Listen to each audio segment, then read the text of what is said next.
Welcome to ClubhouseNews.com. You're tuned into Clubhouse News Weekend for the week ending Saturday, January 30th, 2016. I'm Chloe. And I'm Abraham. The 2016 election between Democrats and Republicans is heating up as candidates compete for voters. Top Republican contenders include billionaire Donald Trump, Florida Senator Marco Rubio, Texas Senator Ted Cruz, and ex-Florida Governor Jeb Bush. The Democratic field only has 3 candidates, with former Secretary of State Hillary Clinton facing off against Vermont Senator Bernie Sanders and ex-Governor of Maryland Martin O'Malley. Last week's Republican debate had a bit of drama surrounding it because it was the first major debate where Trump didn't show up to.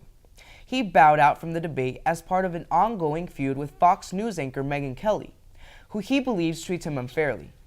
The risky move to pull out came less than a week before the Iowa caucus, when the first state voted for the party primaries. Still, Trump remains the overall Republican frontrunner, according to polls. But candidates like Rubio and Cruz are nipping at his heels. And if one of them wins, they'll become the country's first president of Cuban descent. Before Republicans take on Democrats, though, voters registered with each party choose a main candidate in a process known as the primary. New Hampshire is the next primary on February 9th. Once the party primaries are over, the top Republican and Democrat will face off for the presidency. In most states, when a presidential candidate wins the majority vote from ordinary citizens, they basically get all of the electoral votes from that state in a winner-take-all system. After a candidate rakes in an absolute majority of electoral votes, currently 270, they become the President of the United States. Obama's second 4-year term ends this year on November 8, 2016.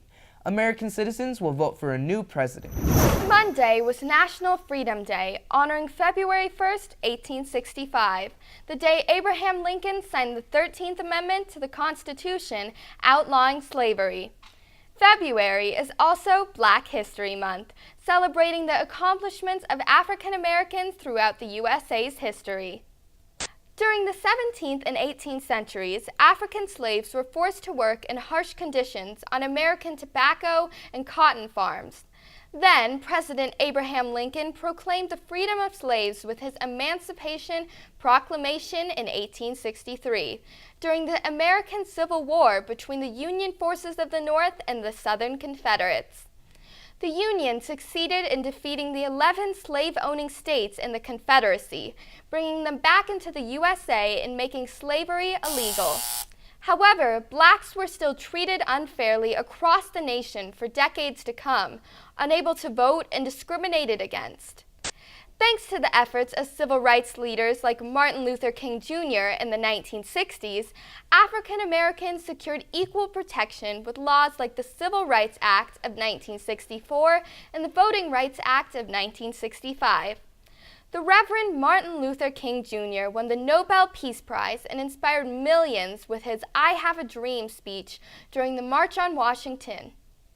Then, ever since 1976, Black History Month has honored groundbreaking African Americans in February, like Rosa Parks, who was arrested after refusing to move to the back of the bus for a white passenger in 1955, Jackie Robinson, the first Black Major League Baseball player, Thurgood Marshall, the first Black Supreme Court Justice, and of course, Barack Obama, the first Black president.